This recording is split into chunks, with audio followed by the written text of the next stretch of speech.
Welcome back to another video, hosted by me, HaveYouReddit. Don't forget to like and subscribe. Today, r/askReddit. What's the dumbest thing an ex ever said to try and win you back? Okay, I know it was bad to dump you while you were in intensive care, but you were really bumming me out. You're a lot better now though, so it's all good. Was in and out of critical condition, and had several emergency ops over the course of 5 weeks in hospital. He dumped me over the phone while I was lying in my hospital bed. After I was discharged, he waited 2 months, then tried to come back. He also never came to visit once. He said he didn't want to see me that way as it wasn't very attractive. Told him to get fucked. I had to pull over my car because she was threatening to jump out of the passenger door. When I finally pulled over on the side of the road, we were about a mile from her place when she starts marching down the road. I have a bunch of shit in my trunk because I picked her up from practice that afternoon. If you don't take me back, then I'm going to tell my parents that you raped me. Continues marching towards her place with tears down her face. I broke up with her that night because she stole my car, punched my best friend in the face, hit on my other friend, and then talked badly of my parents. Yikes. I wanted that baby. We were dating in high school. I was 15 when I did a DIY abortion and almost killed myself, either asleep or vomiting for 3 days afterwards. Throughout the entire ordeal, not once this bastard visit, call, or even shoot a text asking if I was still alive. 3 whole days. But suddenly when I broke up with him 3 years later, it's all, "You murdered my child, and I wanted that baby." He texted me a few days later and said he was going to kill himself. I didn't feel like putting up with him and just called the troopers, told them what was up, and gave them his address. Backstory. I had somewhat long distance relationship, 4-hour drive, so I would visit on weekends.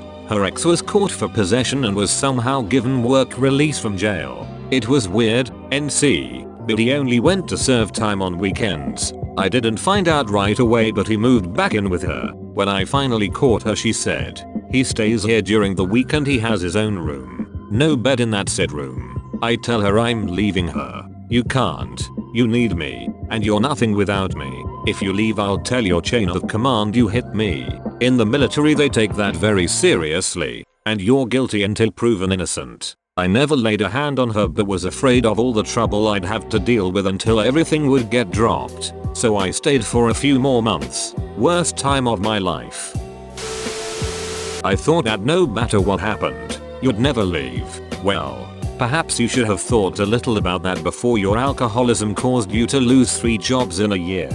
Caused tremendous stress on me to support us on my meager salary, and then finally spiral into a 3-day-long bender where you wrecked your car while drunk. And then went drinking for 36 hours because you were upset and made me still question whether or not you fucked someone else in a self-pity fueled bout of hysteria. God damn it. Years later, I'm still pissed off at that comment. I once dated this guy who literally carved my name into his hand. He said he did it because he couldn't afford a tattoo. And when I broke up with him for it, he said, "But your name is carved into my hand." I'm not sure if that was supposed to be for me to stay, or if he at the moment realized how stupid he was. I was once friends with a guy who told me he cut my name into his leg after I told him I had no interest in being in a relationship with him. He also told me about a bunch of other self-harm, and made me spend a good few nights, including a whole New Year's Eve, talking him out of suicide. Or so I thought, until a mutual friend stayed the weekend at his house, got a good look at both pristine and unscarred legs and arms, and reported this back to me. Little bitch made the whole thing up because it meant I'd spend hours telling him how much he mattered to people. He knew I was sensitive to it because my family had been extensively affected by it. If I'd had any sense at the time, I'd have called the police around to the family home for a welfare check first time he did it. A month after we had broken up, I started dating a new guy. My ex told me that he would cut his hair to look like the new guy's, dress like the new guy, and act exactly like the new guy if I got back with him. That's just pathetic and sad. I don't know, man. I think a lot of these stories are sad, but not necessarily pathetic. Being heartbroken fucking sucks, and people just get desperate. People would do these same crazy negotiations and prayers when a parent dies. Maybe these people deserve to be broken up with, but I still think calling someone who feels like they will do anything and say anything to be with the one they love again isn't pathetic. Just sad that they didn't act like that in the beginning. I just don't think either of us have the right mental state to date other people right now. Come home, please. Bring McDonald's. I know this must have been frustrating for you, but I love it. The presumption. It's breathtaking. I just miss the boy I used to know. Then she turned around and walked away. She later texted me, "I wanted you to run after me." You obviously missed the part where this was a Nicholas Sparks story and not real life. Oh man. I dated a girl like this. She broke up with me because she wanted to get back together on her birthday. It's not a movie. He went through the messages on my phone twice. Each time was after a fight because he knew I would have ranted to my friend about it. Then he tried starting a fight about what he read. Got harassed by him for 3 months after I ended it. Only stopped when I had to get a police officer to go to tell him he's not to be anywhere near me anymore or contact me. Found out his first girlfriend got a restraining order against him for the same reasons. Especially frightening when you take into account we were only 17. But once you'd proved yourself to me, and I realized I could trust you, I stopped cheating on you. When we got together he was still sleeping with his ex. He thought everyone cheated, because he did. So after 4 months he realized I hadn't, and wasn't going to cheat on him. He graciously decided to stop putting his dick in other women. His logic was astounding.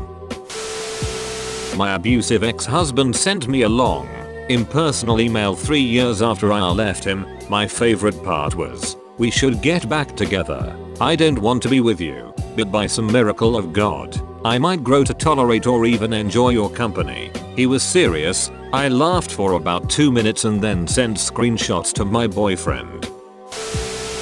My new girlfriend is terrible. I miss you a lot. Like I sometimes regret leaving you.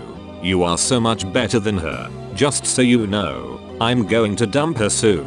After we go on vacation. Because I'm using her miles to buy my ticket.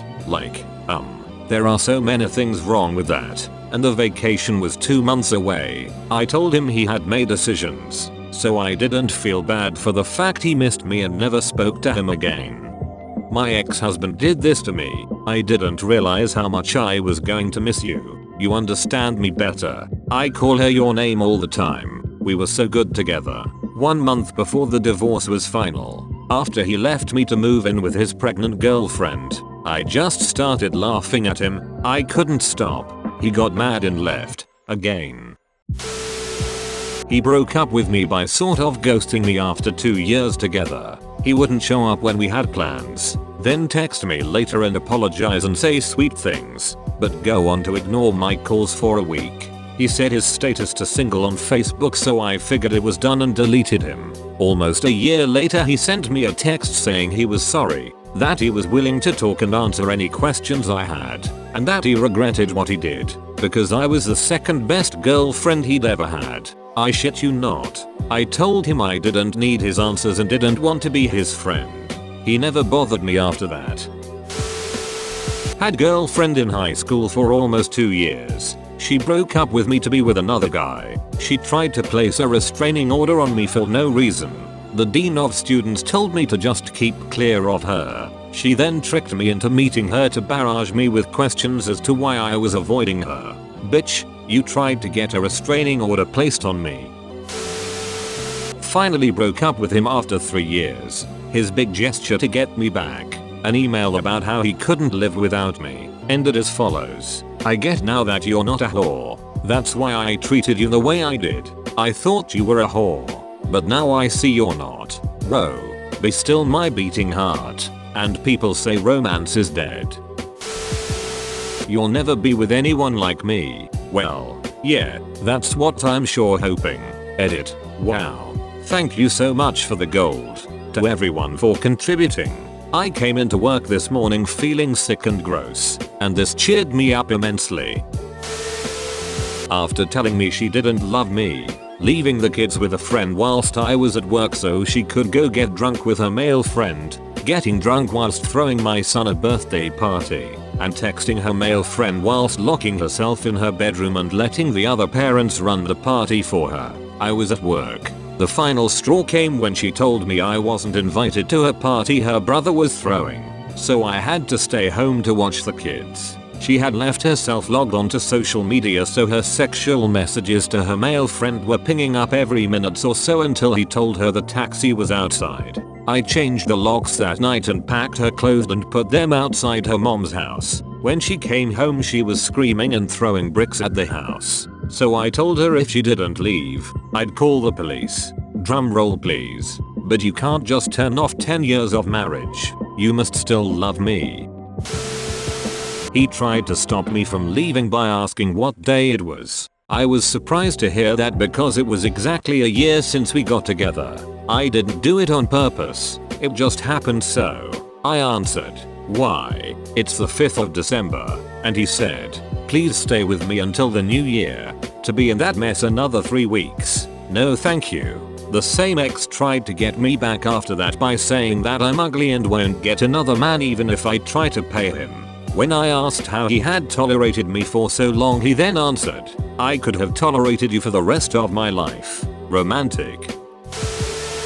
You don't want to end up alone like your aunt, do you?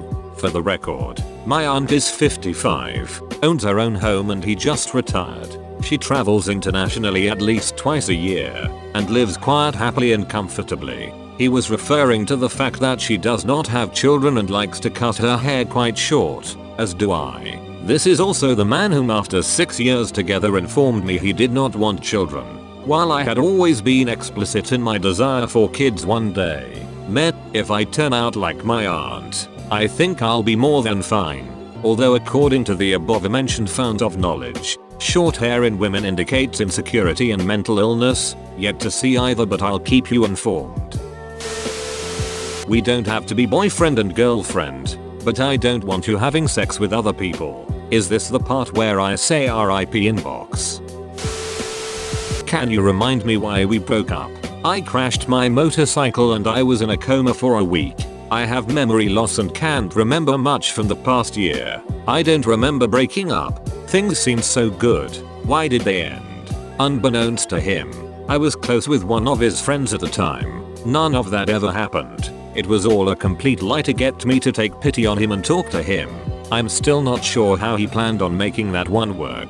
He was emotionally abusive when we were together. He thought he could still manipulate me. And you've made it to the end. Thank you friends for listening to another story. I hope to see you again soon.